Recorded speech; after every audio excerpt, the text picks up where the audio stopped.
I'm just tidying up some of my bars here. I think this is my first go at it. I might bring this bit back at some point. It's been 2 episodes in a row where I said I would have bars at this point, so like, I guess. Kind of wanted to just get out of the way. This is my first go, so okay, please be gentle. Yeah, okay, all right.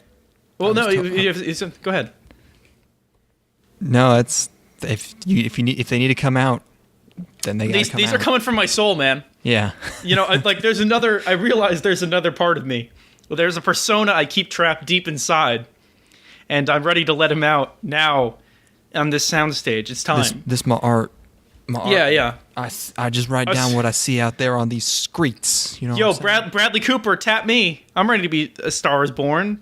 Lady Gaga ain't get shit on this. A squaw is born. A boar is born. On the streets. A squaw is born on the street. This a scar is born. These are a selected series of bars, right. Off of this new mixtape that I've got coming out. It's the name of the mixtape is Layin' Pola Gay, which is a horrible.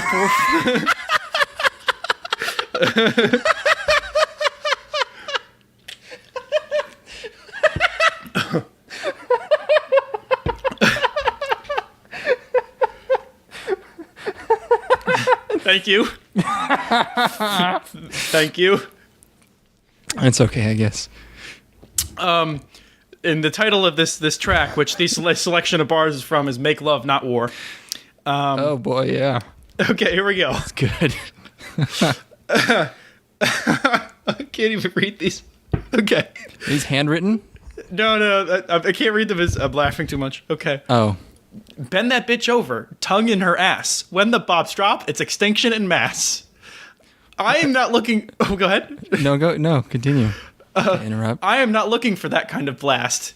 Men and women reduced down to ash. Oh my God. I'm just trying to get balls deep in some gash. Dive in that pussy and skeet like splash splash. Your girl looking at me with a glint in her eye. This bitch, she exclusive like bombs in the sky. Running my hand up her glistening thigh. How about another before we go 3 mile wide? This is the last selection of bars here. Millions are dead at the turn of a key. I've got billions of bitches begging me please. They bounce that ass for a player for free. They know that any time it could be the end. Boom. Is every song sort of going to have the juxtaposition of sex stuff and also nuclear holocaust? That is the concept of the record. Okay, it is a concept album. It's a concept album. Mixtape. I forgot to tell you my favorite part, which is I have my rap name, my rap persona. These are bars coming to you courtesy of Lars Bomba. Oh, okay, yeah. That's actually pretty good. Okay. That's took a lot for me to hear because those are coming straight from the heart, Mm-hmm. Yeah. It's I appreciate your consideration throughout this. Coming from somewhere else, if you ask me. Well, they're one and the same for me. Make Love Not War EP drop in later, probably early 2019. Can you call it that? Is there not a copyright? Is that fair use? Can you do that? It's a mixtape. I'm not going to clear any of these samples. Oh, well, I guess that's... Yeah. If I got these samples cleared, I'd owed Marvin Gaye's estate like $8 billion. It's all Marvin Gaye. Every sample is Marvin Gaye. I'm just going to re-examine a few of my favorite lines. Millions are dead at the turn of a key. It's pretty fucking heavy, right? That's really heavy, yes. I've got billions of bitches begging me please. Billions. That's sort of a double meaning, right? I get that's good. So I looked it up, and there are actually 1 billion adult women on the planet. So there are 2.5 billion. I was going to say there should be about like 3, shouldn't there? Yeah. I just wanted to make sure that because if it wasn't enough, I was going to go to trillions of bitches. That's not. There's not enough. There's not enough of those. I mean, there could. You never know. I have some other bars that didn't make the cut. There's something about like, don't think your kid will be safe in his class. I'm talking about global economic collapse. Like that's just a soft rhyme. That's a soft rhyme. Yeah, you got to take liberties when you're. Yeah, if you it's pretty hard. If you were actually performing it, you get the pronunciation. They'd sound pretty close. Like look, Eminem can rhyme orange with floor binge. So. This fucking E40 gets away with way more forced rhymes than that all the time. He's got to be all smooth about it.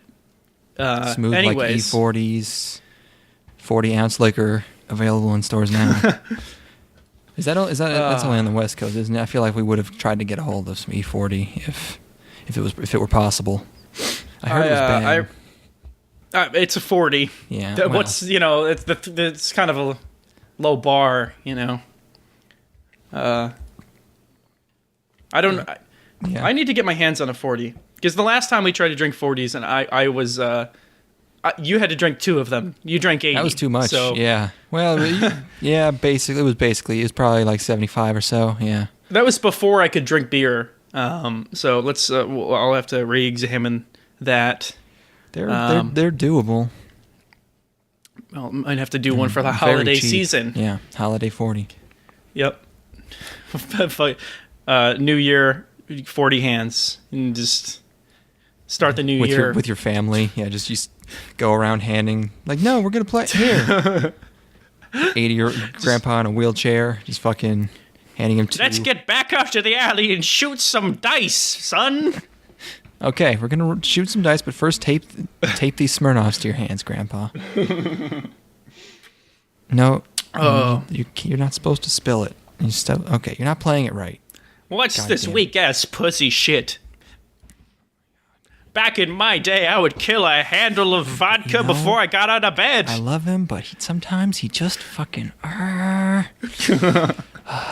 Yeah, no, it went pretty well this year. Grandpa didn't want to play 40 hands again. He's getting up there, and his brain's getting a little. He can't hang no more. He can't really. He's not quite all there. He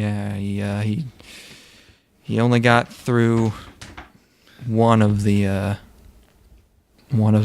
hands, and then he just used that for everything. And I told him that's not really in the spirit of the game, Grandpa, but he didn't listen. He retired to Colorado, and ever since they legalized weed, he hasn't been the same. He can't hang. He's got those great dreads, though. Now he's old and retarded. Speaking of old, there we go. And kind of retarded. Yeah, perfect. We've returned for, we've started this new feature on this podcast, but we're starting on volume 4 of the feature. Well, we figured that other anime podcasts have covered this in depth enough to where we can just jump straight to the 4th part. Other podcasts have covered it. Toraru Majutsu no Index, Season 1 and Season 2, Episodes 1 through 13. Plenty, but we're getting to that niche content and talking about a certain magical index. The second half of Season 2, which aired in 2010, I believe I remember. Covering that classic stuff. Damn, they fucking took their time making a fucking 3rd season. Oh, boy, did they. Boy, did they. Yeah, you can see why that 3rd one was pretty anticipated now. But so to get caught up, where did we leave off? We were in a different podcast. That's one thing. That last time, the end of the first half of Season 2, Kyoma, our hero, not Kyoma, Toma. There you go. Kyoma's from Steins Gate. Toma, Kamijo Toma punched this big-boobed safari lady during the cultural sports festival, and he prevented the Catholic Church from taking over the city. And then our heroes, the good guys, the good team, threw a nun out of a plane, and that was how the last half of the season stopped. Yep. That was how it ended. And now we watched episodes 14 through 24, 11 episodes. So I guess starting off at episode 14 here. Quick question. Yes. Did you watch UTW subs for this? I don't remember why I got these subs, I don't know if UTW. I was just remembered that we lamented the poor subs last time, and I went out of my way to find UTW subs, which I was only able to find over a TV rip. I probably should have. I probably should have done that. Maybe I wanted those Blu-rays so bad. I don't know. Yeah, no, I got someone else. I watched UTW the first time around though, so you know. Yeah, you got the idea. You got the truest version of the pivotal line, the climax of the season, yes, it's which true. we'll get to later. Yes. That's the best part. We'll get to that, but that's way at the end. But at episode 14, we get a little like what's it called? Like a catch up, like what Toma's been doing since the end of that last arc. Recap. And what he's been doing is getting beaten up by women. It's just a montage of woman on Toma violence. It's really a perfect way to get back into this show. Well, it starts with him getting shit on by a bird. Oh, that's typical Toma bad luck stuff, and also just flashbacks of him getting the shit slapped out of him by ladies. Yep. But then he immediately wins a trip to northern Italy. They tell him, just sort of the vague. Don't even think about touching the rest of Italy. Yeah, no. You're going to northern Italy. The boot, the heel of the boot is off limits. Yeah. I was. It wasn't the last time he went on a trip. It was a setup or something. I was sure that this was, premeditated. Like someone set up for him to go there. But they never really explained that. Like for all we know, he just won. He actually won a trip to Italy, and this entire arc just sort of could have not happened, and it wouldn't have really been a big deal. That's kind of how I feel about the arc in general. Yeah, but it's yeah.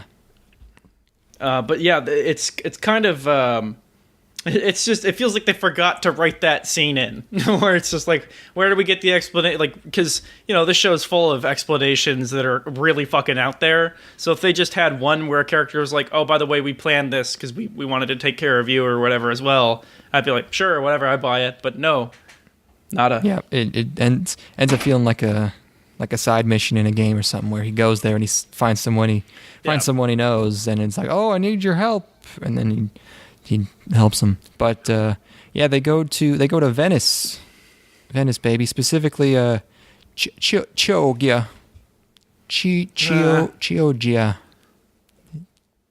Gross. Look, I'm still trying to get my head around C performing like an S inside of the name Venice, so any difficult names are beyond me. English language is hard. Yeah. And so even Italian's even harder. It takes a while. That's soft C. So yeah, they get to Chioggia, and they're walking around. Index mentioned something about squid ink gelato, which I did look up, and it is real. So I'm curious about it. And yeah, the person they meet up with is Ursula, the nun, Ursula Aquinas, is here. She's about to leave for London because she switched church the last time we saw her.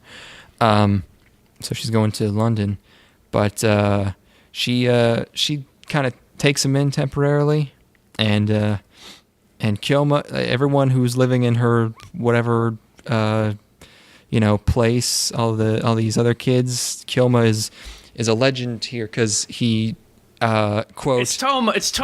Oh my God! Did I do it again? You're gonna struggle with this the entire episode. Oh my God! This is gonna keep. I think there was a point where I think I remember I started writing it Toma at some point. I think it's just my notes. I had an opposite thing for whatever reason. Last Order got swapped with Final Order in my mind, so I'm just typing. I mean, at least that's a synonym, Yeah. But they know him because he, quote, witnessed the priestess in the Altogether, which is an expression I had to look up. It means nude, but I thought it was really funny because of how old timey it sounds. I googled broads in the Altogether and didn't get anything. Bing was a little bit better, but I like the idea of an old guy discovering Google and looking up broads in the Altogether. Oh my God, you're going to be seeing a lot of ankle. Oh yeah. And then there's this one girl who's in this dorm or house or whatever, who keeps bringing him wet towels. And she said every time she does, she says the exact same thing. Like, "Hey, do you want one of these?" Yeah, she's very cute. She's very shy. She's wearing a belly shirt, and she reminded me of the chick from Spider-Man 2 who brings some cookies. Because it's the neighbor chick. Yeah. It's basically the same thing. I feel like she's even got a similar outfit, and she's just like shy, not even a housekeeper, but just like helps around and brings him always towels. Even when he's fighting, she brings him a towel. And when I don't even know if we get a name for her.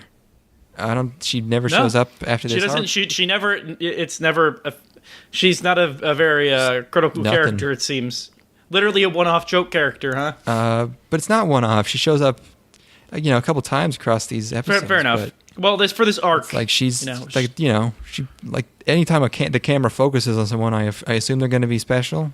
But this is she just gets dropped. Yeah. And you have some hijinks of him as he's hanging out in here. I may have mentioned this before on a previous episode, but the nudity has become like this sort of third wall breaking meta force that he's actively trying to avoid and can't. Like he's cursed. Yes. And I like that it's just become this thing that it's just exasperating for him. Can you imagine what a life that would be? I'd be on edge. I would never open a bathroom door. And I'm anxious if I have to use the restroom in a public place and the stall is like the door is closed but it's not locked in. I'm kind of anxious to touch the door. This guy has to walk into every bathroom he walks into is a loaded fucking gun. Yeah, man. And he can't not open the door because he finds two doors here and he's like, I gotta open one, and he actually doesn't, but it's like it's like he's being compelled by some kind of ethereal force, I guess, which is the writer. But then he sees more. What a motherfucker! He sees more nun titties though, and then he gets it. It's a twofer anyways. There was a false choice. He sees index titties too. This is all against his will, mind you. He cannot avoid it. It's final destination with pussy. I want the end of this show to be the writer, like the writer writes himself in, a la Grant Morrison, and he just explains like, I've done all these horrible things to you, and it was never luck, it was me the entire time. Stephen King shows up as a character and he's like, it was my fault you got all that pussy. It wasn't, you didn't do it. You didn't even try. I wrote you into that pussy. I don't know how to do Stephen King. I don't know what he sounds like. Oh yeah, that's Stephen King. I don't know. Oh, glug glug glug. He's clean. He's clean now. He's probably maybe clean. Doing sequels to The Shining and shit. Oh God, really? Doctor Sleep. It's the main character is Jack Torrance from The Shining. As an adult, that came out in like 2015. Okay. Yeah. As an adult, wasn't he adult in The Shining? I'm sorry. Okay. The kid. The opposite of adult. No, the kid from The Shining. Oh. Fucking. Gotcha. You get the idea. So Toma is about to part ways with Ursula at nighttime, but then an assassin pops out of the canal, and then a big boat shows up. That some bitch is huge. Blue, shiny rainbow boat. And he hops on this boat. Index gets left alone again, and this is one of the only things I remember from my first watch. I guess it's just because it's the most distinctive environment. It's probably like one of the least memorable arcs, but I just remember this boat for some reason. This all blue boat. Yeah, well, you fucking see a lot of it. God They're damn. On this boat. I mean, it's like the Chrome World from SpongeBob, but it's all blue. God, it's pretty boring. There's not much going on. Academy City is like neon and beautiful, and it's like, whoa, there's so much going on here. At least it's the city. Here, we're just on boats for 3 episodes, and two episodes, too many. Yeah. Yep. Yeah, one and we're also like the characters we deal with are characters that like we've just they were, their time in the sun was over. And then they show up here, like, I don't know. But the most important thing is that Agnese is back. Agnese. Yay. The Terrier. And we get a new ED at the end of this episode. And Agnese's outfit is like a paper snowflake now. It's like her old one, but she cut a bunch out of it. Not a terribly modest outfit, huh? Not anymore, no. I mean, I guess it wasn't before either. Actually, before it was really short, and now it's longer, but also has a bunch of holes in it. So, kind of an even trade-off, probably. But these boats are a labor camp, and I don't know why, really, but Agnes needs help rescuing her friends. Her minions before, who the girl and her little girl friend, who she has a wheel or something. And then Toma touches her and all her clothes fall off. But Toma and Ursula go rescue the friends. But then Agnes is in trouble with this fucking dude voiced by my guy Norio Wakamoto. He's got himself a crazy ass voice. He put some stank on it. A little bit later, he put some serious stank on it. Oh, it is 3 episodes, isn't it? But yeah, Bishop Biagio is here, and he's running these ships.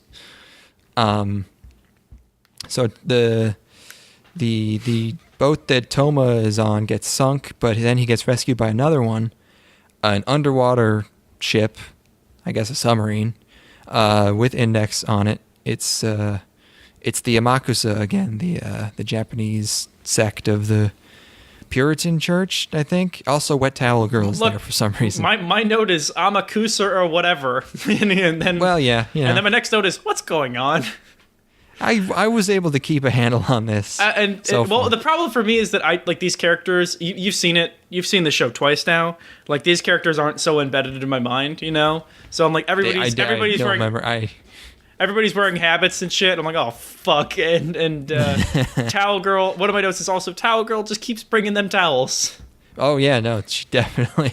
It's almost not even played for comedy, really. She just keeps bringing fucking towels for everything.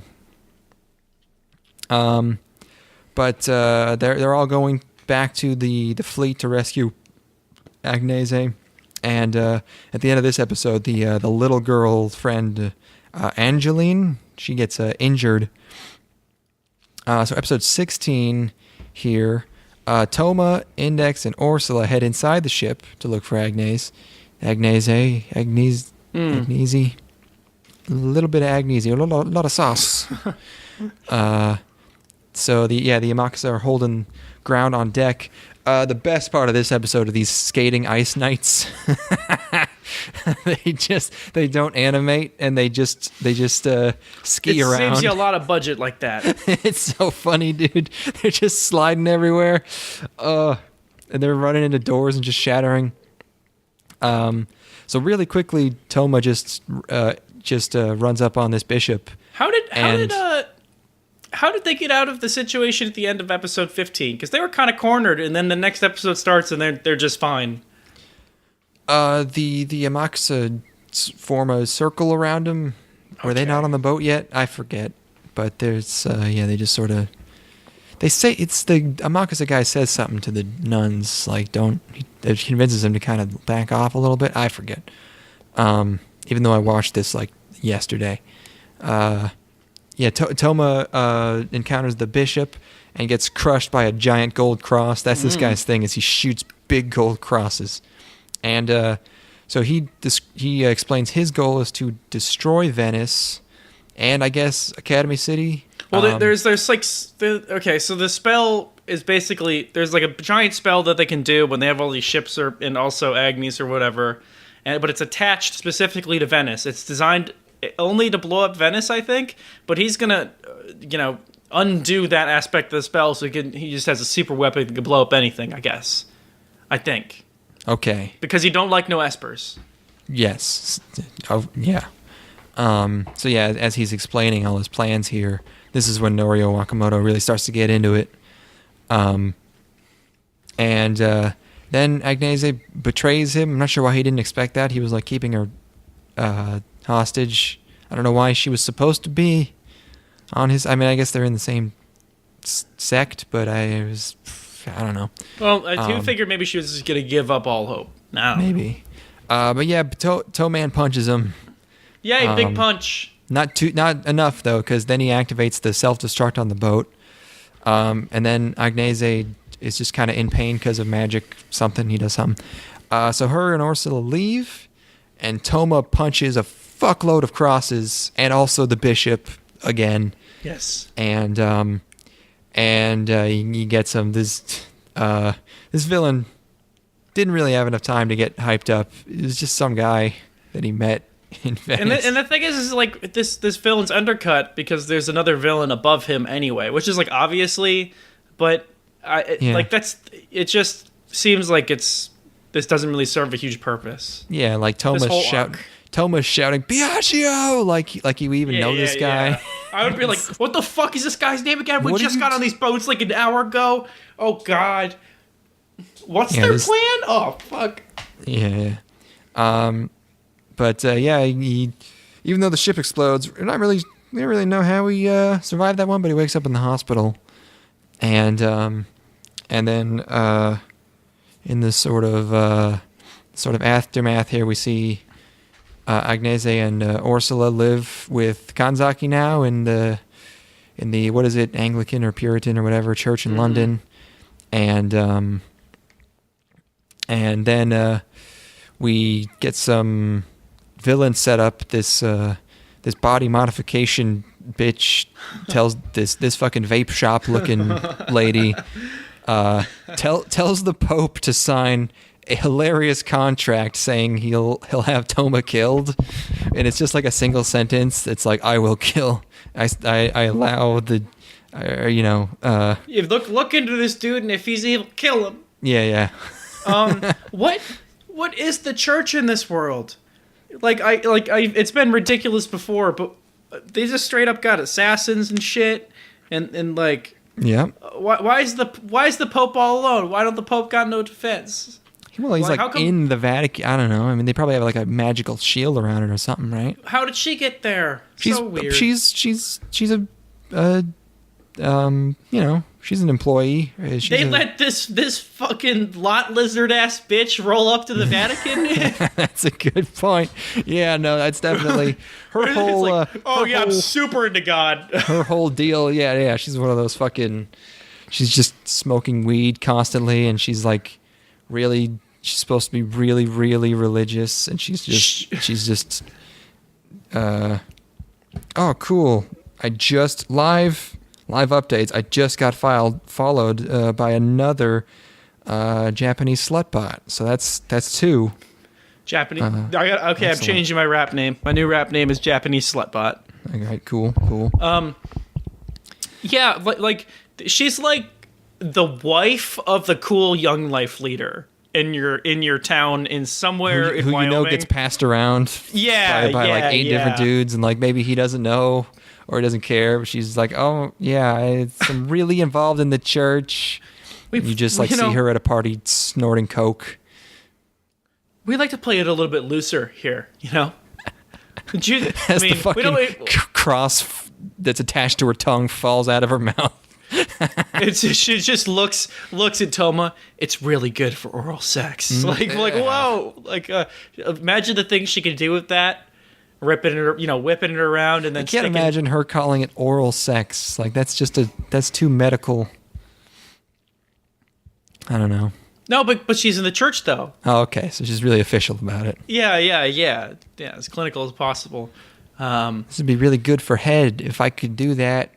Can you imagine, just sticking that cross down the tip of your cock, just rotting your peen, and she's got that chain tightened around until it's fucking, blood's just caught in there, deep purple, and she's got you bound, you can't do anything about it, and it's all for Jesus, so it's chill.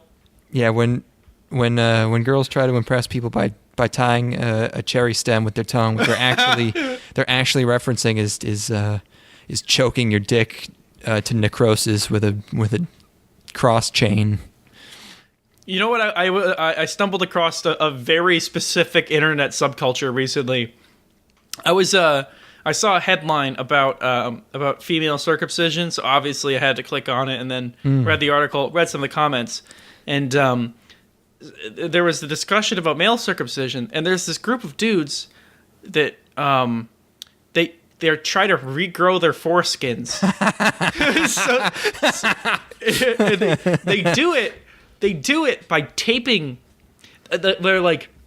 They have these. I gotta see if I can bring up an image, but they have these incredibly elaborate taping things where they tape their cock to their leg, but then there's like a band that wraps entirely around their leg. I'm gonna find this. It's like you're not regrowing it at that point. You're just creating this huge flap that like simulates it or something. It's gotta be right. Okay.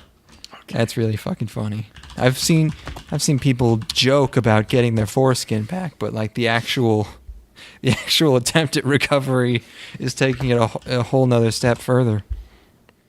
The subreddit is called Restoring Dick. Hey, wait, is this how ironic is this? What, this? Oh, it's not. It's not. Restoring Dick? No fucking way.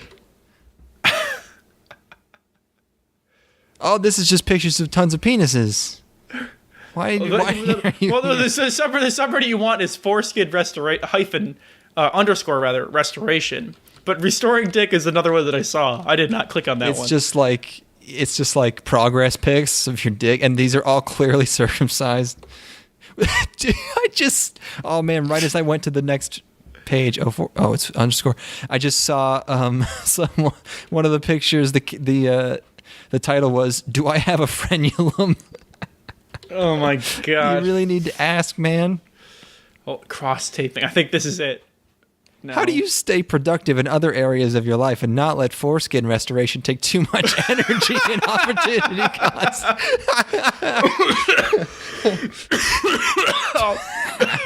Question/concern regarding my TLCX usage. Oh god, they're ordering fucking chemicals and shit.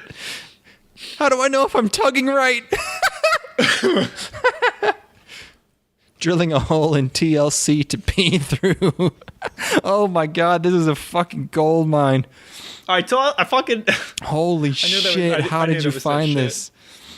It was specifically in this thread about female circumcision. The people are like, yeah, but what about male circumcision? And then somebody replied, actually, that can be undone. And I'm like, whoa, we'll see about that, motherfucker.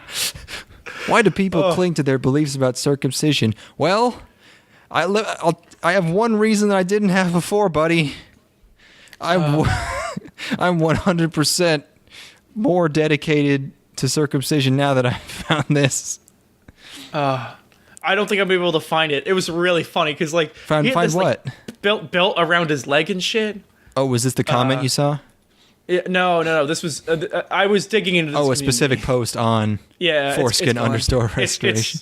Just imagine like this: a dude taping his dick upward and then running a belt around his leg, and the dick is attached to the belt. It's pulled really tight. I don't know, whatever.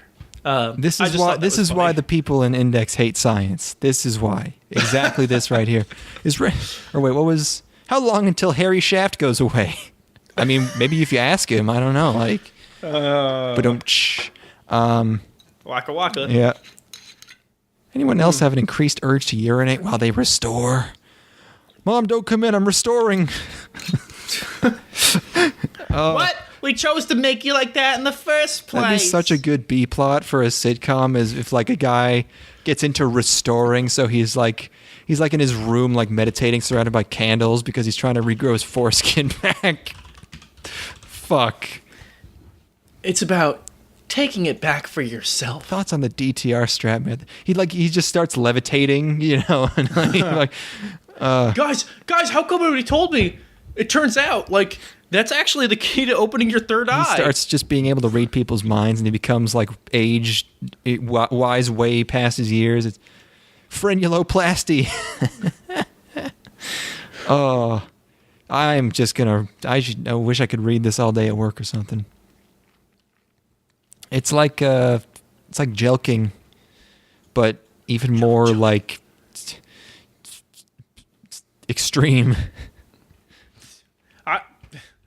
I mean, people are putting weights on them and shit, so yeah, I'd say that's more extreme. Oh, man. Oh, I got What's it. the top post of all time? Copy image address. Here it comes, baby. Andre's methodology. A synopsis. Oh, no! It's one of those little chastity cages, but it's attached to your... I've considered a device like this to just to hide a boner, not to regrow foreskin, but... Well, why don't I have to do both at the same time? That's, two birds. God,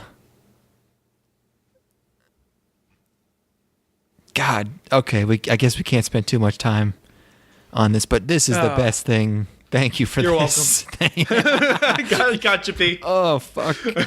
It's just there's one thing to beat, but just like the pettiness of trying to get it back.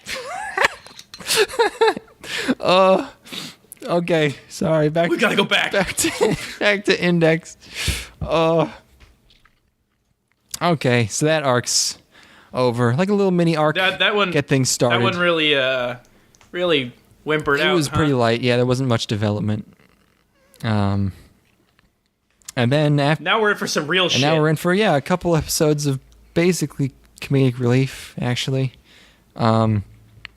episode 17 here. We see Misaka again. She's thinking about that Batsugemu that Toma promised her. And also we get a new opening finally. This one's weird. Yeah. It's fine. It's because of the way she says running. She says running, and it creeps me out. This is true. I don't like it. I mean, I don't like that specific pronunciation. The opening's fine. But Accelerator's back in Last Order, and they're out of the hospital, and they're heading to a new place.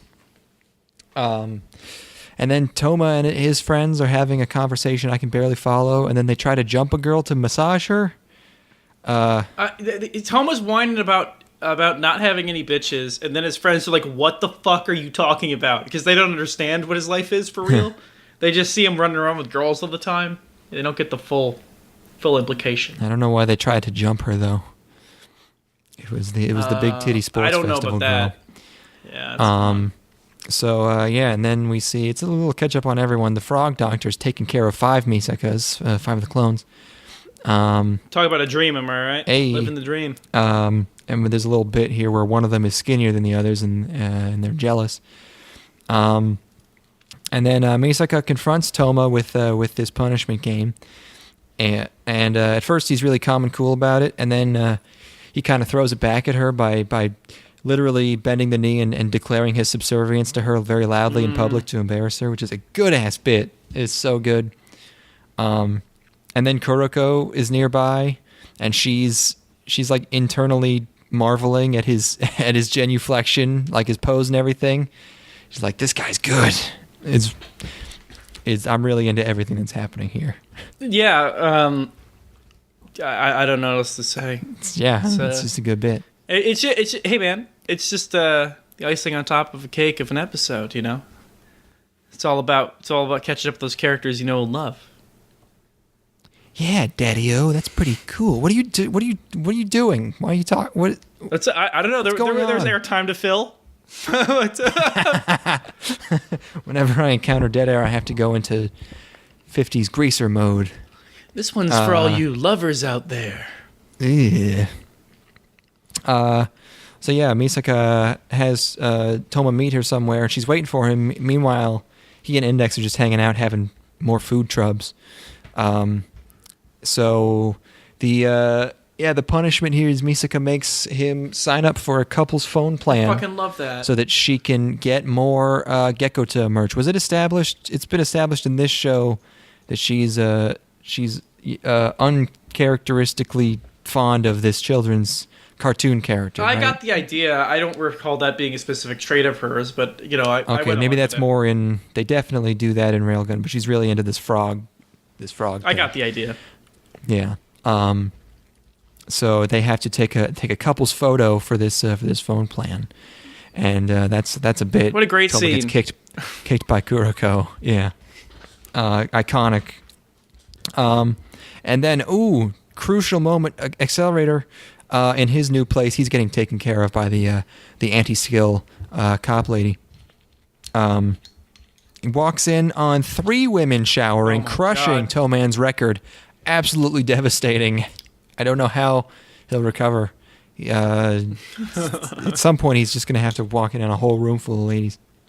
But it was the cop lady and Last Order and... Who the fuck was the other one even? A gym teacher. Sure. So then Last Order later steals the Misaka clone that we know, 10,031, 10,031. I don't know. I've never come up with a good way to say that number. She steals her goggles, so the clone drops her suitcase. Cut to her cocking a rifle, menacing music, and she says, "The time for revolution has come." So good. It's so fucking good. They play it completely straight. It's one of the most genuinely funny bits in the entire show. Laugh out loud moment for sure. Oh yes, oh man. I thought that was a pretty fun filler episode. Two. It definitely washed the taste scenes out of my mouth of that last arc. Yeah. Picking up Better Index hijinks here. after it'd been a couple months, and picking up Index and immediately starting on like a kind of subpar arc was like kind of off-putting. But then I'm like, oh yeah, that's why this show rocks because there's all of these different characters and crazy subplots going on.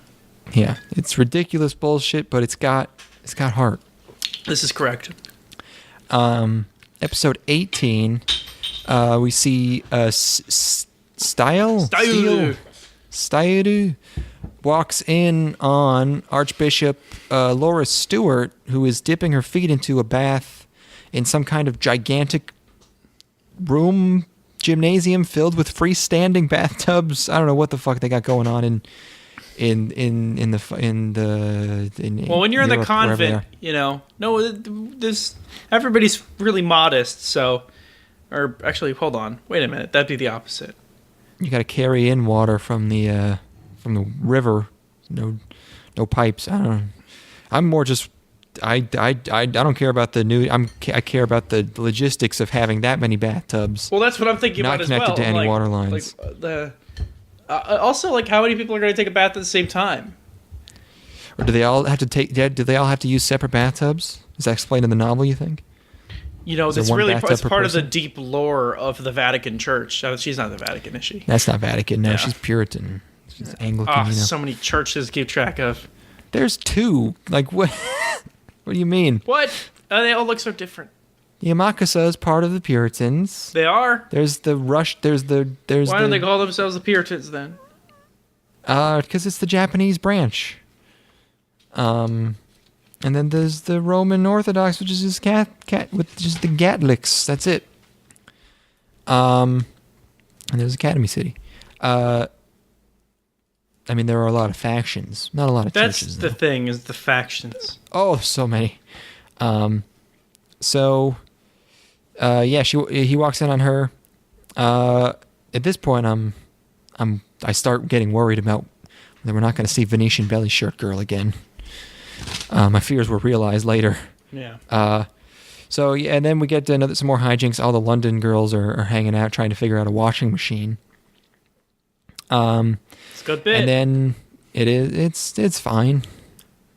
She breaks it and her clothes fall off.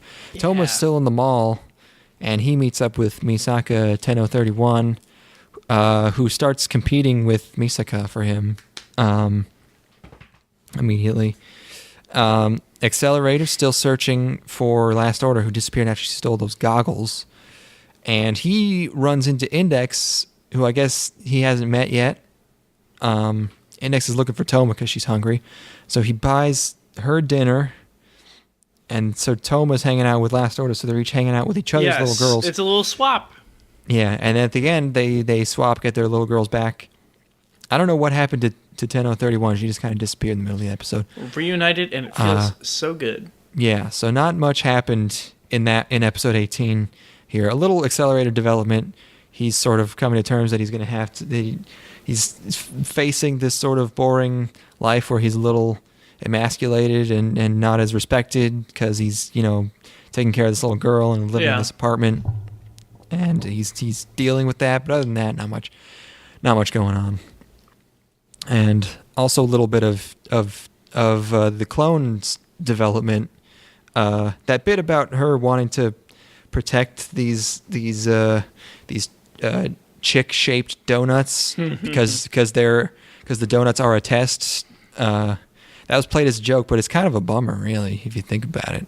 I don't know. Well, from her perspective of like, but yeah, it's sad because 10,000 of her sisters are dead. Yeah, it's one of the darkest parts of this lore. Every once in a while you remember this is oh my god, that's terrible. Well, that's something that I don't know if it was in this episode or the next one. The Accelerator has to reconcile. Killed so many. Oh yeah. Can you imagine killing that many people? Yeah. No, years. Stone cold murder.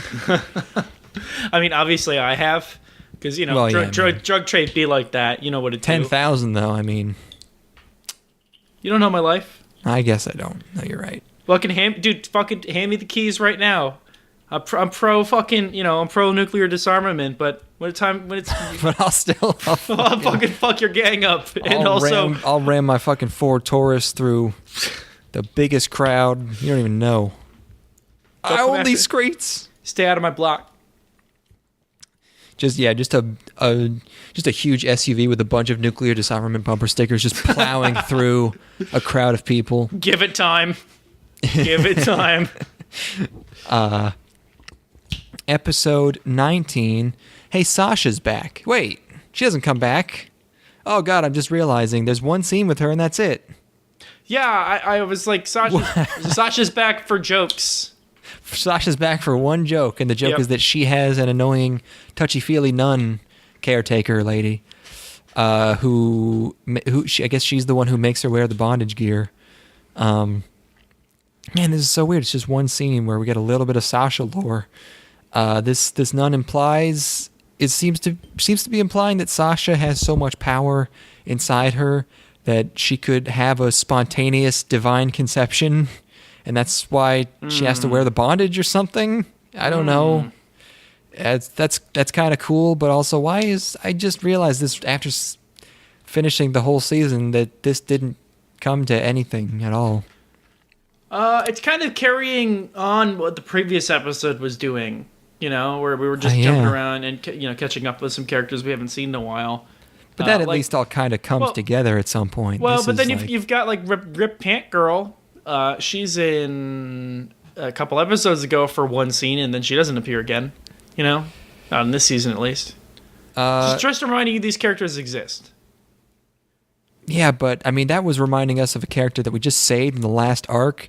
This is someone from the last. Was it the last season, or? Sasha it had to have been last. Yeah, it was the stuff with on the beach in the stars. That was season 1. I thought it was season 2. Oh. You're probably right. Oh, I'm sorry. It is this season. It's the second half or the first half of season 2.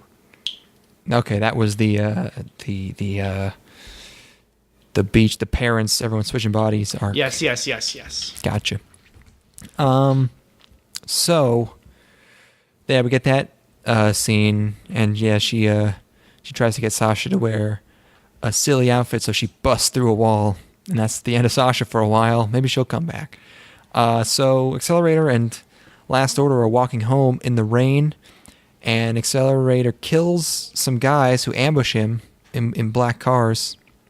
And their leader, I don't remember this face tattoo guy. Do you?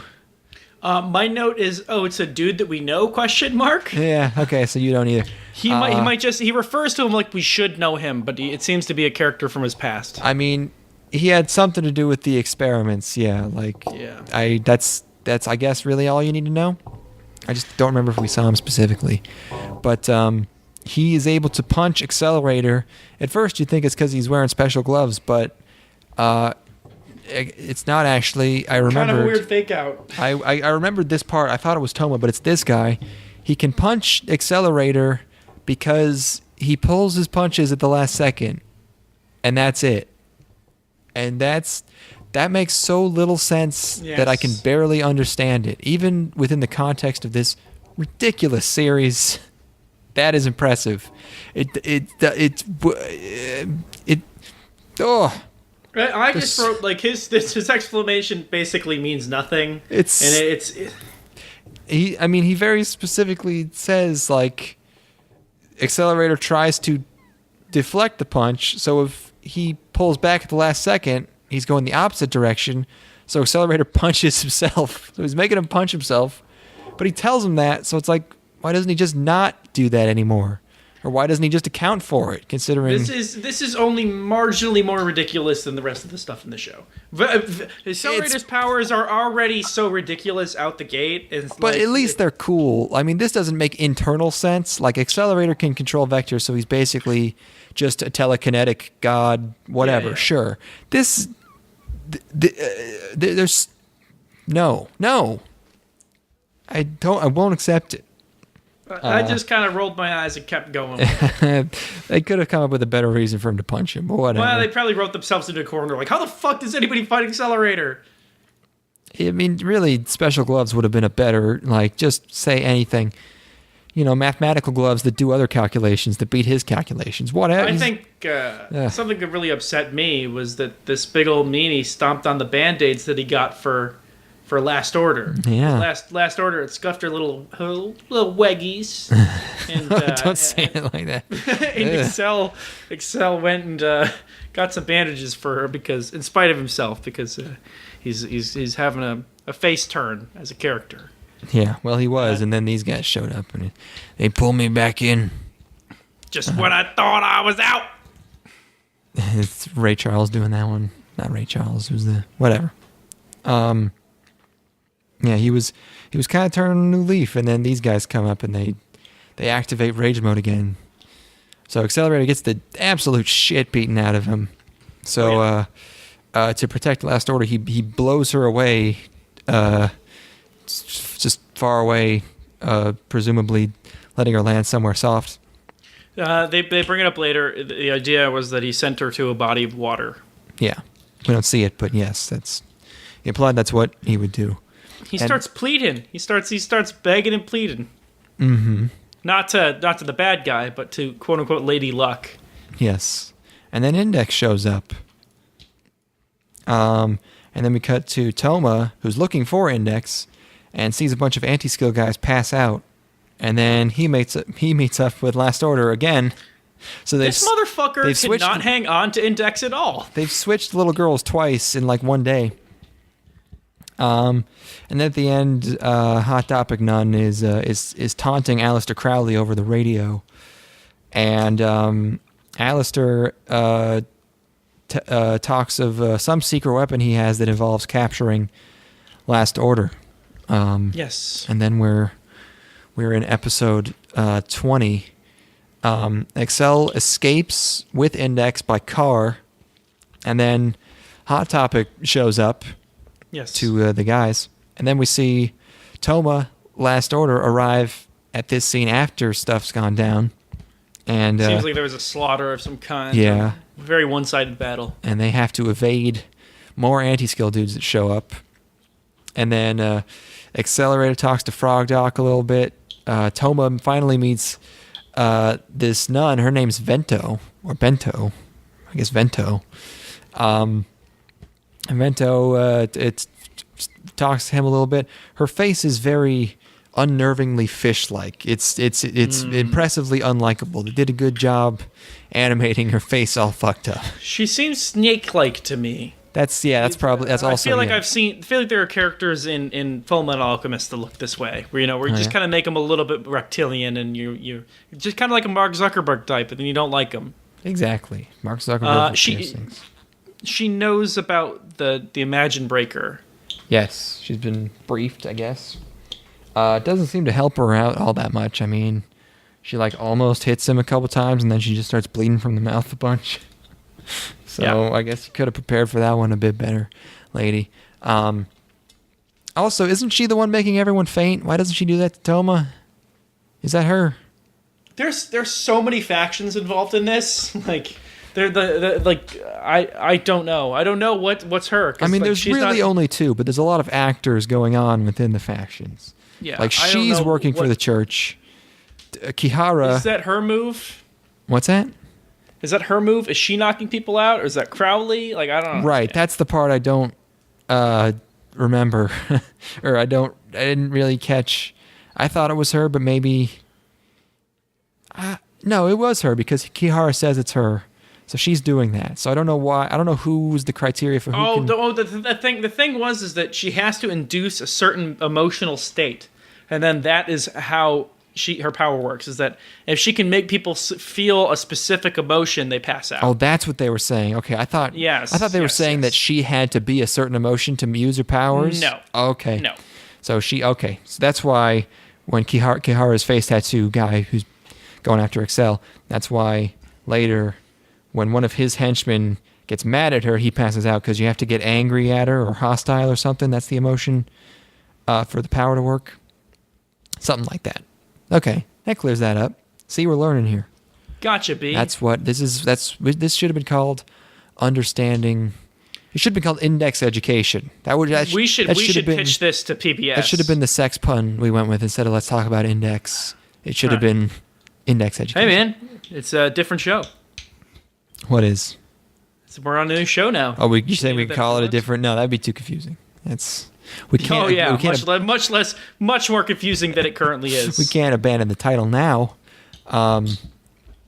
So then back to Accelerator. He's getting pursued by more of these. I don't know. These aren't cops. I guess these are just Kihara henchmen.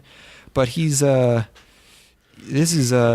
I remember this one. This is one of the things I remember from my first watch because this is brutal. They almost turn Accelerator into like a horror villain here because he's stalking these people in this dark warehouse and just kills them in pretty horrific fashion. Just murdering these fucking mercs. He's ready to crush a woman to death. Well, I mean, he shoots her in the face with a shotgun first, so I think she might already be done for. And then proceeds to just murder several more mercs. And it's just really dark, really starkly lit warehouse. And it's like at one point he's like silhouetted against a glowing red background. You know, it's rough. Yeah, no, they've ruined his his arc. And that was the end of episode 20. Episode 21. Tsuchimikado, Abs Boy. He's talking to a screaming ghost in a field of spikes. Dude, the ground is lava, and by lava I mean spikes. Yeah. What was that ghost? He was like a screaming ethereal figure. Yeah, I don't know. I need to pee. I'll be right back. Okay, break time.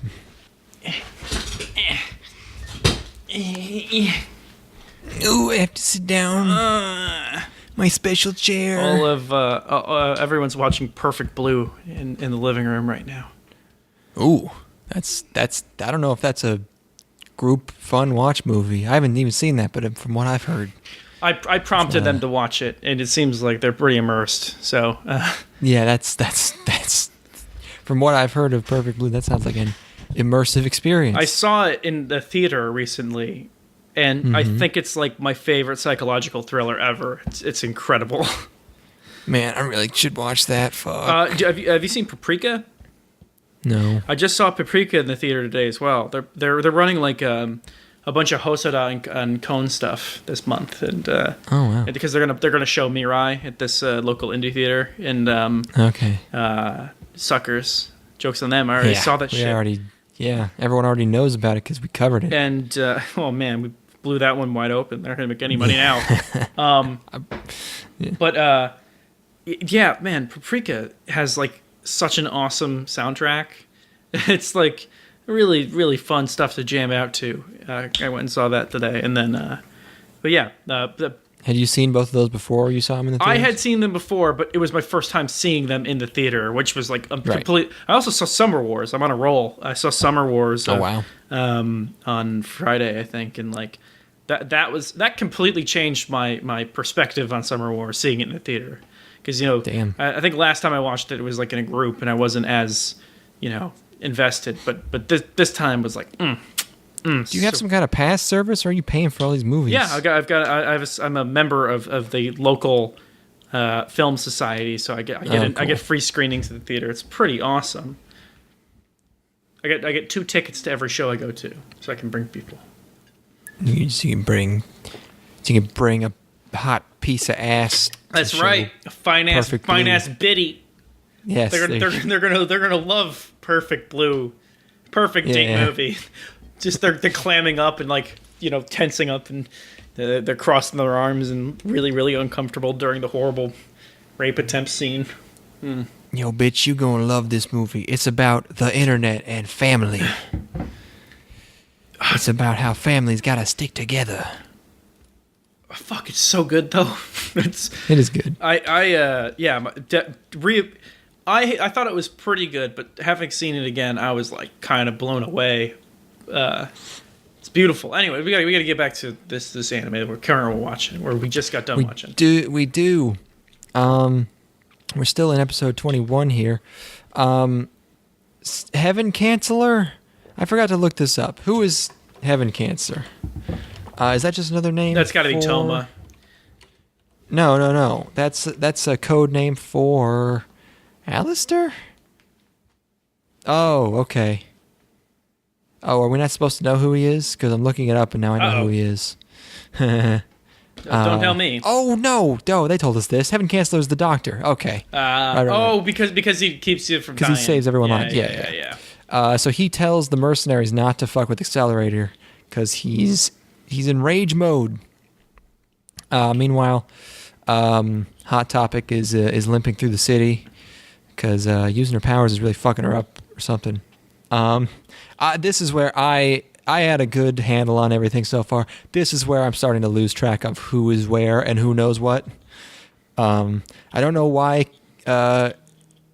Kihara and Accelerator are acting like Kihara has Last Order when we didn't see him get Last Order. We find out he does later, but I was confused because we don't see him pick her up. We saw him on the phone and she wasn't there, so I was confused. Why does Toma call a random person in Last Order's phone, assuming they can help, and he ends up just calling Excel?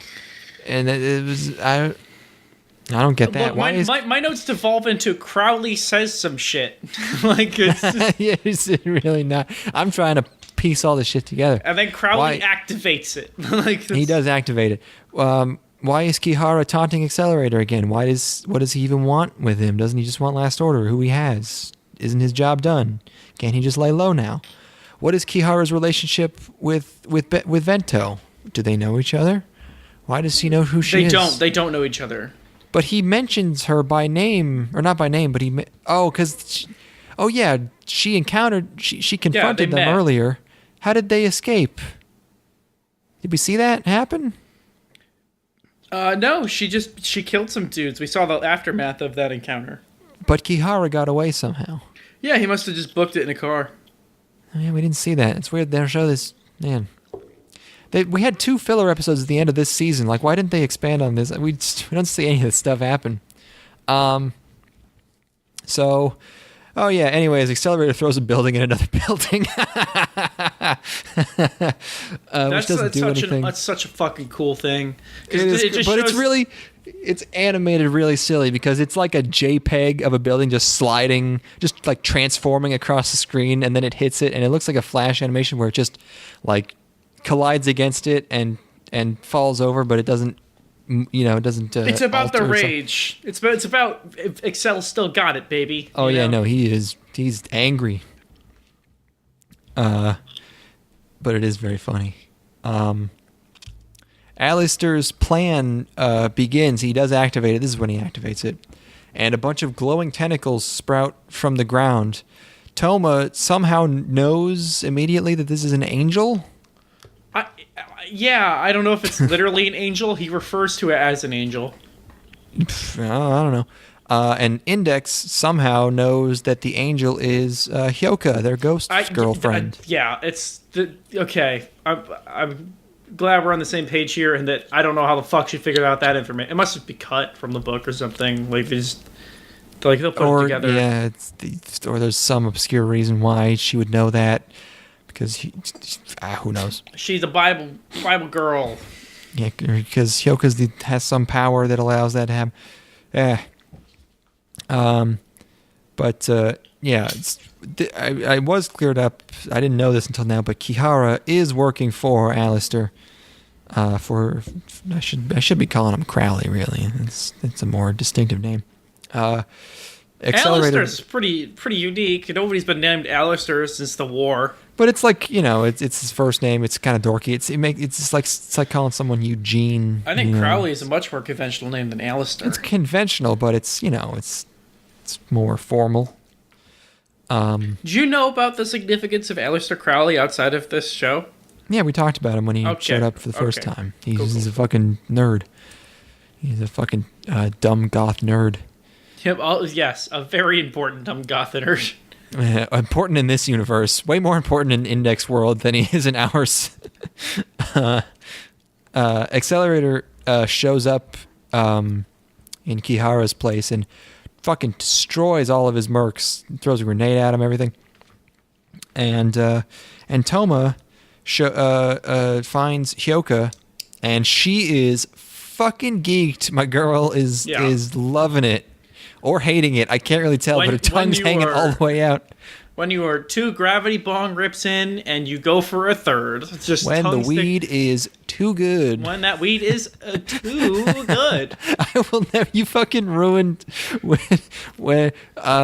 we were in Japan.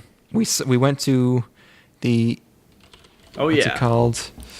The Kanmagafuchi Abyss, and they have all these guys with the red Natin bibs on, all these statues, like probably hundreds of statues. Yeah. And they all have these very like happy, joyous faces. And we walked past every one, and you just kept saying, "When the weed is too good," and I will never be able to look at a Buddha or one of these guys or anything ever again without hearing "when the weed is too good," because I'll give you. It is perfect. It works perfectly. It's absolutely appropriate. They all look like that. But god damn it, man. It wasn't even about the whole ones. It was about the crumbled ones. Oh, right. Yeah. The ones whose heads have been replaced with tiny rocks is even better. Or the ones that are just the whole statue's gone and they've been replaced with a little pile of rocks. That friend that gets too high just... and he's become a little pile of rubble. Fuck. That was Thank you. That was a good ass bit from our trip. Yeah, that was very memorable. When the weed is too good. Good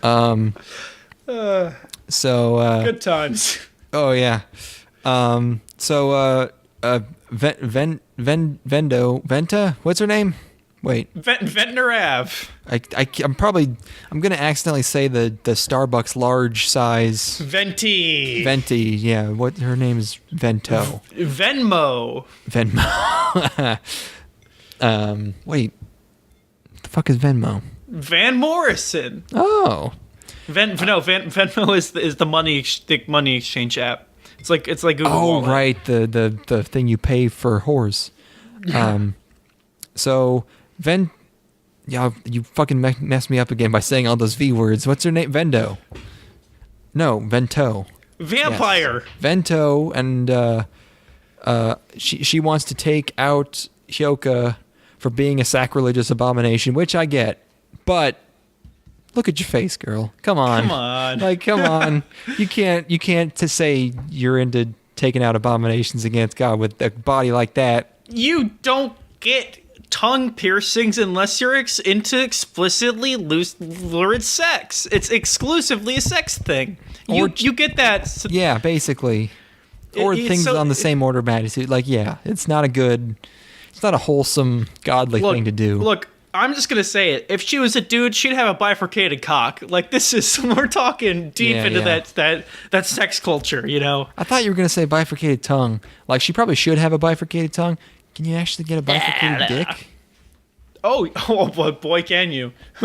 I'm gonna go. We're gonna find the subreddit for unbifurcating your cock. Unified cock. Through cock unity. Bifurcated cock.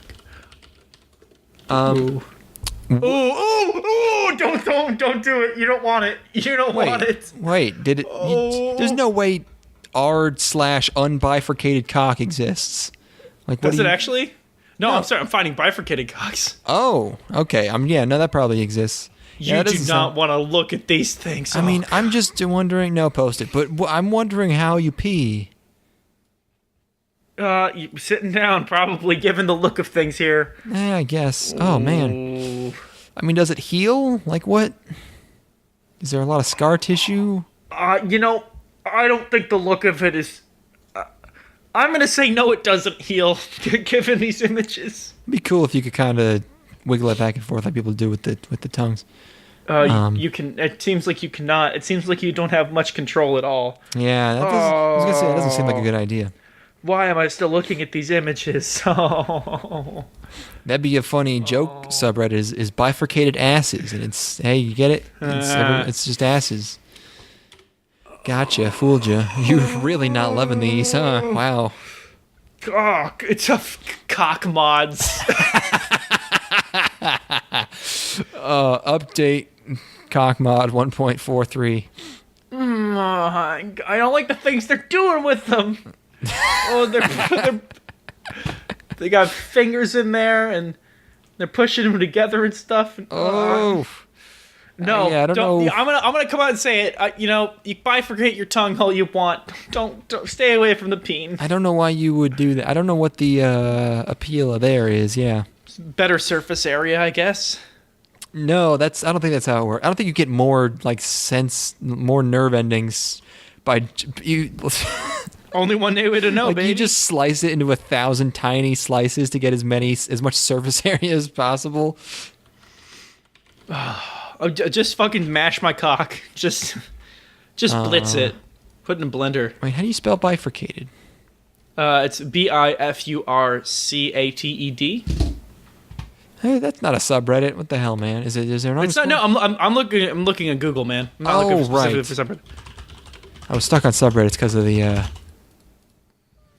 of the foreskin thing.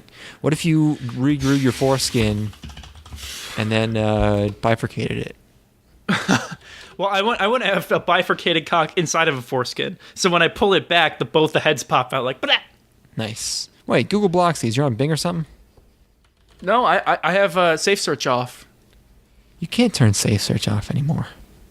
I am looking at pictures of bifurcated images on Google right now. Bifurcated images. That's like a bifurcated cock. 24.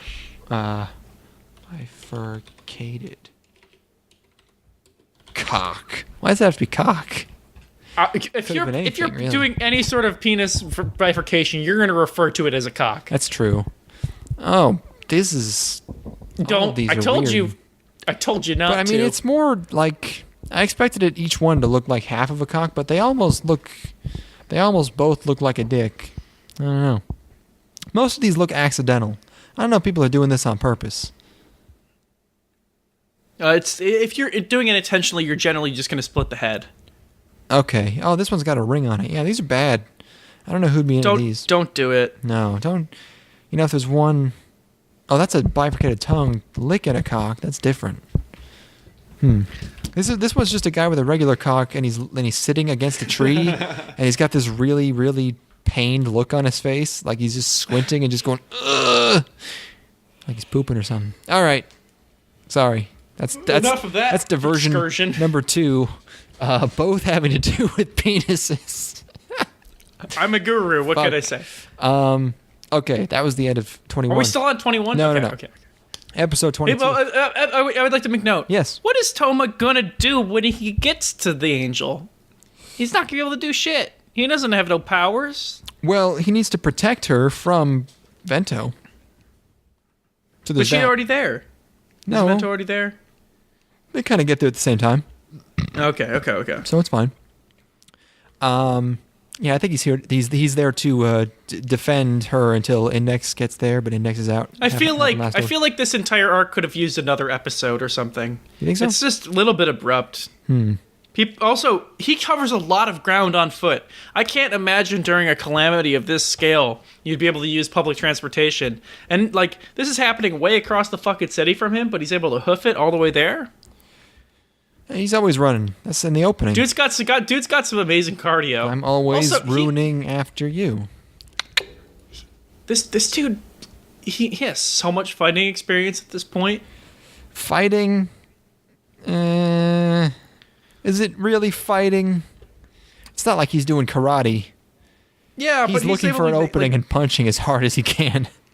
That's what fighting is, I'm pretty sure. And it's always women, so it's just like he probably doesn't have that much more strength than the average teenage male, you know? We'll talk about this when we get... There's a later episode I want to address this in. Okay.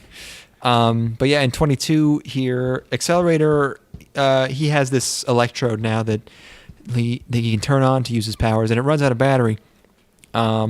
Meanwhile, Toma does start fighting Vento. She is not doing too hot. She's still weak and coughing up blood.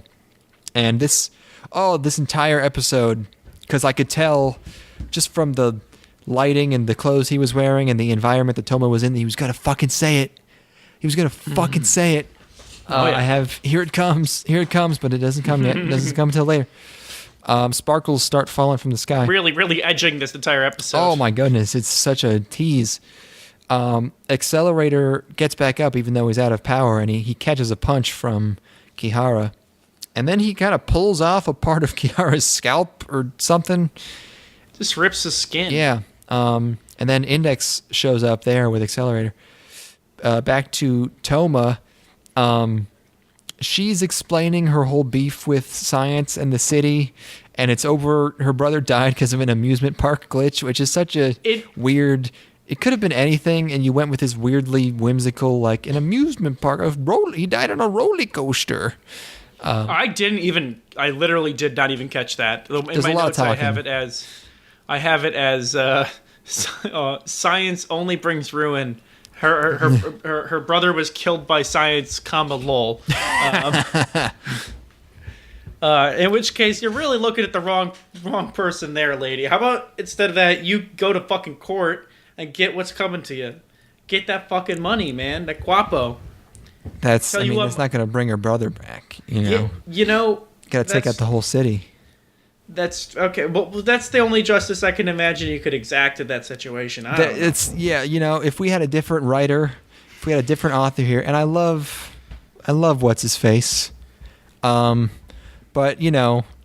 is he the smart? He writes very entertaining stories, but is he the smartest man on the planet? No, he could. I think he just doesn't fucking care what her motivation is, really. Could be. I mean, it's almost there though. Like he could have had her say something about, because when she's talking about science, she's really just talking about like empiricism and how it doesn't. You can't use it to get. You can't rely on it because there's always other information that you don't have access to, and so relying on statistics for things like amusement park rides might not be, entirely, but she just says like science killed my brother because he died on the roller coaster. It's really childish logic, huh? So great. But I'm barely, the same as you. I'm barely listening to this whole conversation because I'm just going fucking say it, and then he fucking says it. Yeah, he says it. He's YNLYLC, baby. You're not living your life correctly. We'll put that on a bumper sticker, motherfucker. Oh, it's so good. So yeah, Index tries to figure out how to save Last Order. So because she's the one that's being used for doing this thing to fucking Hyoko, that's making her turn into an angel and destroy the city, whatever. So Index is doing this while Kihara is kicking the shit out of Accelerator, like right next to her in the same room. It's and he's amazing. Not even paying attention to her. Accelerator has basically been on the brink of death for like 5 minutes now, and he just keeps getting back up out of like sheer anime willpower stuff. It seems. Yeah. So to save last order, Index sings a song, and yeah, Excel is just keeps getting fucked up, getting back up. He takes a grenade to the face. He's fine. And this is good. This is a good fight with Excel right here. There's this Gregorian chant or plain chant or whatever the hell it is going on that Index is singing while he's fighting Kihara, and then he grows black wings. Fuck and yeah, he does. He shoots Kihara into the sky so hard that he vaporizes like a meteor, and then the episode ends. That's what I'm fucking talking about, It's bitch. fucking good as hell. We've come a long way from ice boats. You know, like, this is the stuff that makes this show fucking great. Oh, it's good. It's it doesn't end. There's a little more after the ending. Is the after ending as Vento's buddy comes to pick her up because Toma beat her. He punched her a bunch. And that's the end of that arc, basically. So everything's fine now. Episode 23, a little falling action from that last arc. Hyoka gets better. She loses her sort of mind-broken Dojin character face. And Toman. She no longer looks like she's getting destroyed by a monster man. Yeah, she doesn't look like a Fatal Pulse girl anymore. Toma gives her a bit of pep talk about how her life is worth living and friendship. Okay, if Toma's not an experienced fighter by this point, he's definitely experienced about giving speeches. Oh yeah, he's good at it. It's about a third of what he does, other than seeing women naked. And seeing women punching. naked, beating women up, and then giving speeches to women. Yeah, or like trying to cook for women, or putting up with them. What a life! Oh, I would trade everything. I would trade everything to be able to punch women. Punch, but also be relied upon by. It's like a yin and yang. It's like my dad. Exactly. You get to punch and be relied upon by your dad. Wait, I don't understand. I don't know what you're getting up to. Anyways. Accelerator, after beating Kihara, he gets an offer from one of Alistair's guys. I believe. More on that later. So there's so much talking on cell phones to mysterious figures in this show. Who was talking on a cell phone here? Oh, it was Vento's buddy. He was talking on a cell phone to a mysterious figure. I don't know. But then Toma's in class. He accidentally unhooks the bra on a choking Himegami, who punches him and runs away. And then Sports Girl, Fukiyose, she's eating nootropic bread and arranges the class to go out for sukiyaki. So it's got the stimulating minerals going on. It's got, nutrients for brain power. Gorilla bread. There's a lot of war talk now. The city's going to war. They're like lamenting that prices are going to go up, like market prices are going to rise. That's their first concern, not the deaths, but instead we're going to have to pay a little bit more for some potatoes. Yeah, I guess, sure, maybe if the war is not taking place there, which you'd think it would be, but I don't know. But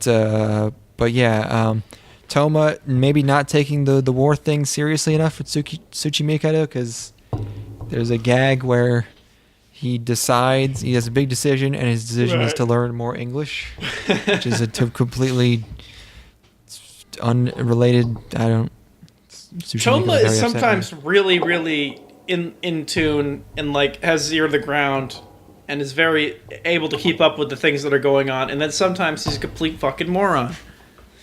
Such is the nature of this character. He's got two sides. He can be your angel or your devil, yeah. Exactly. Accelerator has been recruited by a group called Group, all caps, Group. Oh, did you say and they something? figured like the thing that the group is called Group, and the thing that Group they're like, Accelerator needs something. Oh, a gun. Accelerator needs a gun. I mean, he does need it later, but yeah, the idea of giving Accelerator a gun is extremely funny. It's like as funny as giving Index a gun, you know? It's like... It would be like giving fucking Superman a gun. It's like, oh, man. It's like, dude, you do know I'm faster than a speeding bullet, right? Like Spider-Man with a gun, yeah, all this shit. Fuck, I would totally read Spider-Man with a gun. It's just the entire run of Spider-Man, all the iconic stories, but he's got a gun, so he just shoots the villain as soon as he sees him. Man, if I were directing that new Spider-Man game, one of the missions is just a third-person shooter. And it's called Spider-Man Has a Gun. Spidey, we gotta drop the hammer. Just shoot him in the head, Spider-Man. It's the only way to be sure. It's really gratuitous slow motion shots. Aunt May, what do I do? You gotta pop that nigga, Spidey. she's in his earpiece. Yeah. Give See him her one face. for me, son. Send them to hell where they belong. With great power comes great destructibility, and then you can blow up walls and shit. Hey. Oh. It's built in the same engine as Red Faction, and it's just... The game switches engines for one mission, yeah. The game's download size is 150 gigs because they have to download an entire second engine with it. So I guess Group's job is... I mean, Tsuchimikado's in it, so like he's now part of Alistair's gang and also Group. And Group, it seems, is just a force to keep Academy City exactly as it is. Just any change they don't like. So any just keep the peace, but also keep anything from being switched up too much.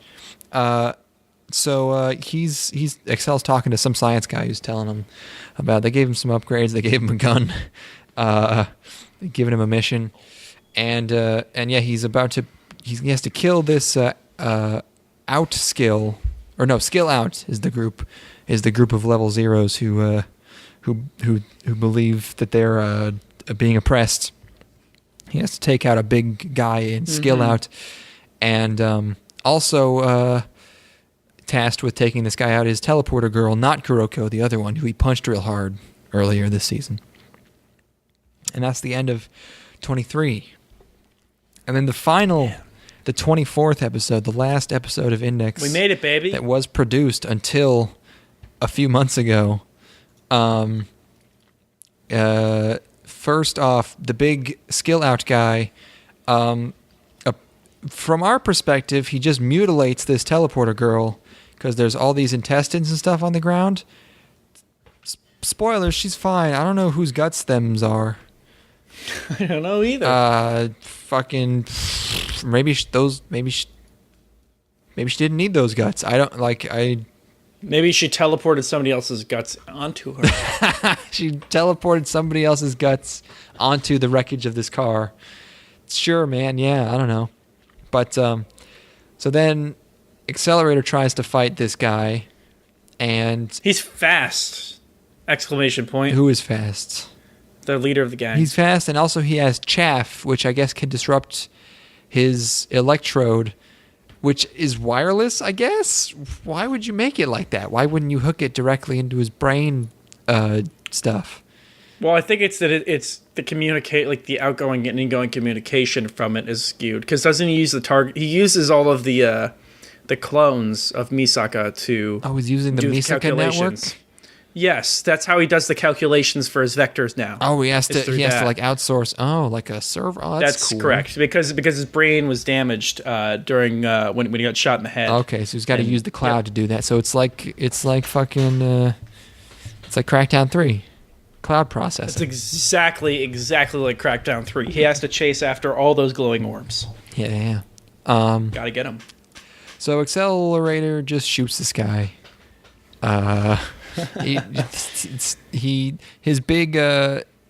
way to beat this guy is he waits for the chaff to go away and then he shoots him in the head.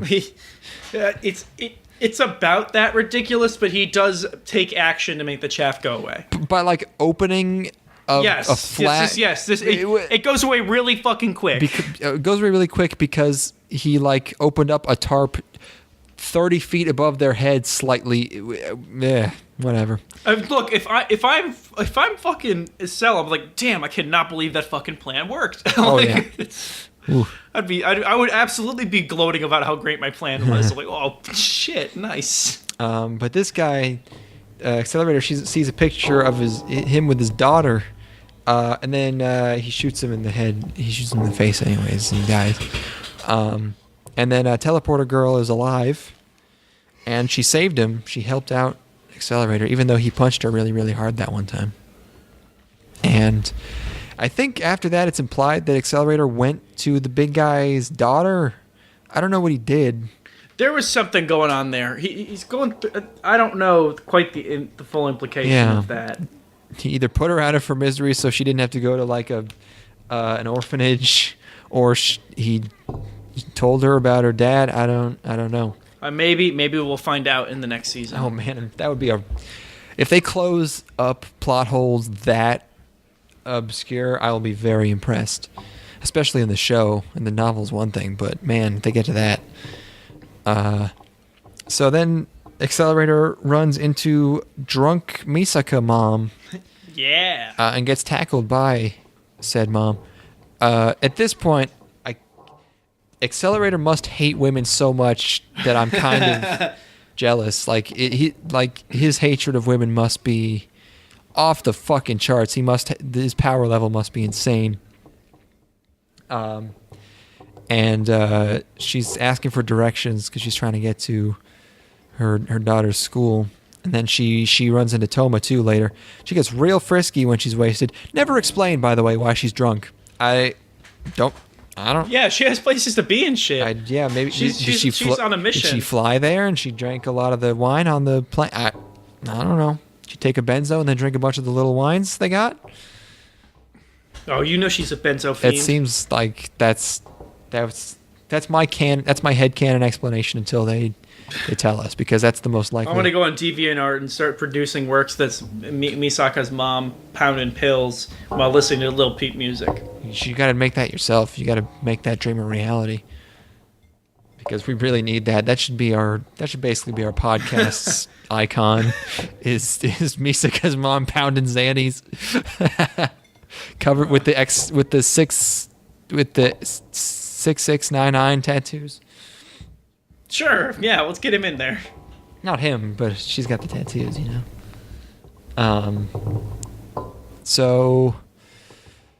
Accelerator just keeps running into people he knows. He sees Toma run past, but ignores him, because Excel is going to save Misaka mom now, even though he's tasked with killing her at first, because she's working to remove students from the city before the war.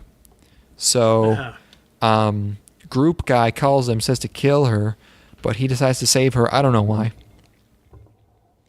Toma, also trying to save her, just starts charging straight into gunfire in this auditorium she's being held captive in. What a fucking hero! Just wanton disregard for his own life. He is useless in this scenario. Oh yeah. This is the thing that made me bring up his combat skills, is that like he doesn't. These are level zeros. He has nothing he can do against them because they're not going to be using magic. They've got guns, and this guy is so. I think he must have an insane ego at this point. If he's probably murked so many high level fools that like. He's just like, yeah, I can take on these fuckers. A bunch of level zeros. It's definitely a part of his character that like he just helps people to an insane degree that he cannot control. Yes. It's almost like the seeing naked ladies thing is like all of these shonen protagonist tropes. It's a compulsion. Are just controlling him. Yeah. He knows they've got guns, and he's like, I hope this thing that I'm holding is bulletproof, and he charges the fuck in. And like, I guess, I just think he I don't know why he's this good. I don't know why he's able to do it. I guess it's because he's the toe man. He's got the experience. He's been there on the front lines. Sure. He's fought worse odds. Dude, he's like jumped up fucking falling buildings and shit. Like he's just not afraid of a little bit of gun violence, a little gunplay. Yeah, yep. Has he gone up against anyone just with straight up fucking guns before? No, it's all like magical stuff. Yeah. Or Esper stuff. That's why this is the season finale. Right, finally, your ultimate weapon, your ultimate enemy, a gun, a bunch of guns. I see you have a gun. I see you have a gun. I will put down my weapon. What is that from? That's just from that YouTube video. Yeah. I will put down my weapon. Aha! I got another fucking knife. Or what did he have? A sword? I have another fucking sword, bitch. So Accelerator shoots a bunch of dudes with his gun. And then Toma fights and gives a speech to a skill out guy where he's like, I'm also level 0. Haha. I got you. Why was the mom wasted? That was really my biggest I hope they covered that in season 3. That's at the end of episode 3. Yeah. Season 3 is going to be like, it's going to start with a flashback to her getting drunk on a plane. They should have the last episode of this series should be an entire show dedicated. It should just be literally Toma narrating, talking to you, going through, okay, here's what happened here. Okay, what happened to Sasha? Tying up every possible loose end. Yeah, okay, why was she drunk? Well, her husband's been bothering all this just is hello everyone, I'm Toma. Yeah. He needs a whiteboard. Going through everything. Yeah. So, and also big revelation, the group guy, the science weapon guy who was talking to Accelerator group guy, before, the science man. He's the shape-shifting Misaka stalker who we thought died under a bunch of fallen steel beams earlier in the show. So he's still here. I didn't know that. Oh, he's that guy. He's that guy who Toma promised something that we didn't hear. I guess. Yeah. And that's kind of it, folks. I don't remember this ending on such a cliffhanger, but man, it's this whole these last 2 episodes. They seem kind of just like a tiny bit of foreplay that's just prelude to this war. Oh, man, it would really suck to have to wait 8 years for more of this. Boy, yeah. That'd be terrible for those people. I watched this. It aired in 2010, and I watched it. I don't even remember why I watched it. I'm glad I did, but I watched it when I first started watching anime. I somehow watched it in 2011, which was my first year, and they finally. I don't remember. Yeah, it's seeing this. It's crazy that's where they ended it, and now it's back, and I am psyched. I'm gonna get right into this right away. I haven't started watching season 3 yet, but there's 5 or so episodes in. I'm pumped, and then we'll cover it. I'm excited later to cover the next season. Yes. Is it 26 or is it 13? 26. Oh baby. Okay, maybe we'll actually get to the war by the second half of the 3rd season. Given the current rate. It'll definitely be in there. So you'll get to meet Frenda. Frenda's in Railgun S, and she's fun. Yeah. So Railgun happens at the same time as the stuff going on in Index? Yes. And wow. The Railgun Season 2, the first half of Railgun Season 2 is the sisters, the clone arc from Misaka's perspective. So you know how Toma sort of comes into that after she's destroyed all these facilities and she's been running around. That's the first half of that season. That's her doing that, and it's good. And then the second half is original anime original, and it stinks. Oh no. And I don't even remember Railgun Season 1. I think that might have been all original. I don't know, but that's a lot more of. Remember the girl hanging out with Kuroko with the flowers on her head, Uriharu? Yeah. That's a lot of them. It's a lot of them doing stuff. Yeah, Them and it Misaka doing they. stuff. I saw them in this show, and I'm like, I don't know if I need much more of those guys. Yeah, you don't need it. I still watched all of it, and it's not. Some of it's bad. Of course. Oh yeah. Well, even this had some bad. There was a bad arc here. Yeah. I would say an arc I did not really love. It's probably it's the worst thing in the show so far, I'd say. Maybe. Yeah. But yeah, Index, it continues to be a just a joy when it's on. You know, like when it's firing on all cylinders.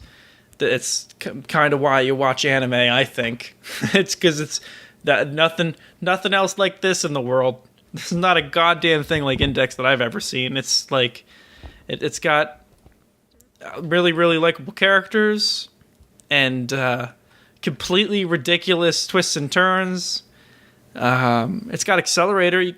Every second the Accelerator is on the screen, my eyes are glued to the fucking screen, man. It's fun. He shrieks. They just keep adding stuff onto it over and over, and yeah, it's great. I want to see more those. I want to see more of the London nuns. I want to see the Pope fights someone in World War III. That's all I kind of know about it. Shit, all yeah. I know is that I know what happens to Frenda, and I know that the Pope fights someone. And that's kind of all I know. So we finally did it. We covered the index of the aughts. 2010 is the aughts technically, I think. That vintage index there. Hell yeah! Oh, it's been kind of curing and stewing in its own juices and oh yeah, it's some good vintage index. Some of it is. But now I can't wait to see the massive improvements in visual quality that Index 3 will provide. What? What? Massive. Oh, do you know what anime looks like? No, what's that? Oh, I'm gonna let you see for yourself. Okay, well, I'll give it a shot. I've been waiting to watch anime at all for these past 8 years. 7, whatever. All right. 8. Well, you should start with Naruto right off the bat. The best anime is Naruto. Oh, that'll be. I'll work my way through that real quick. How many episodes is that one? They just kind of start to roll by. Okay, so it's watchable. So you can. Oh, you yeah. You'll finish it eventually. Skip right through it. That sounds fun. Yeah, it's you can, how people are like, man, I love to binge watch things. It's definitely a binge-worthy television program is what Netflix would say. Bingy show to relax my brain too. That sounds fun. And then once you get done with that, you can get started on Detective Conan. That's another binge-worthy, easy show. And then I think you'll probably be in the grave by that point. Thank Christ. Oh, that's one of those shows that done kills you at the end. I've been looking for one. I've been looking for that one. The thing is that nobody's actually gotten there. No, nobody's finished the show and they didn't realize that there's a curse on it. You will die if you finish it. Really irresponsible of them to release that. I agree. Okay, well, that's. We finished this the way that one arc finished, with a whimper. Which, they all have all the arcs end pretty definitively. I don't know. And it finishes the way that my upcoming concept EP is going to end, with a bang. This podcast used to be real. Now you're just shilling your shit all the time. Okay, you subscribe to my Patreon. You can find my stuff on SoundCloud. Lars Bomba, a.k.a. the South Bahama Bomba, and my favorite Sega franchise is Samba de Mingo. Me and Will Wheaton and Nick Robinson have a YouTube show now where we play all of the latest Barbie games on the Steam store. We play every Barbie game, and it's really fun, and I want you to check it out. Subscribe to that. It's really fun. We had a great time. I'm not going to tell you what happens, but I think you'll really enjoy it. I think it's a great time. It may or may not feature a special guest appearance by one of your favorite Migos. What's good, man? Yo, Bobby Horse Adventures, man. 巡り巡る季節に君がいた奇跡壊れてた時計さ